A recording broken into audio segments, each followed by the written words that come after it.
Sure. I'm Susan Dolan. I work with the Indiana Department of Transportation, and we're working on an intersection improvement project where we're going to be widening the intersection behind me in order for trucks to be able to make the radius a little bit better and make it a safer intersection. In the process of doing the research for this area, we discovered there was a possibility that there might be some unmoved graves in our right-of-way here, and so that's what we're doing. We did a ground penetrating radar test, and we found some anomalies, which means that the soil was a little bit different than what the soil was around it. So that led us to believe that we could come out here with the backhoe and do a little bit more investigation. They pulled the dirt off of the area and did find some grave shafts. And so what the people are doing right now are they're trying to uncover the grave shafts as far as possible, and then they'll be doing some exploring later this week.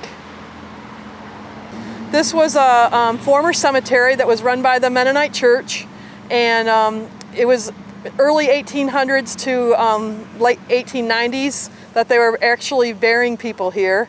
Then when they wanted to expand the cemetery, they realized that they really didn't want a cemetery within city limits, and so they moved the cemetery to the MRE cemetery, its current location.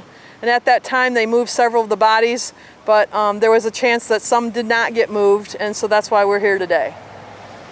When we find any remains, what they're going to do is they're going to take them to Indianapolis and they're going to catalog them, and then we're going to reinter them in the MRE cemetery.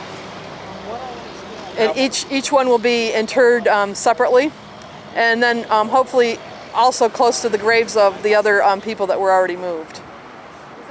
Now, when you say catalog, what are they going to catalog? Whatever they find. If they find buttons or nails, or if they can guess the age of the person by the size, or if they can guess any other characteristics of it, that's what they'll write down. That in this grave shaft was a person that was 4 feet tall or 6 feet tall or whatever, and and 5 buttons were found and 10 nails, and then they'll put whatever they find into a vault and then go to the next one.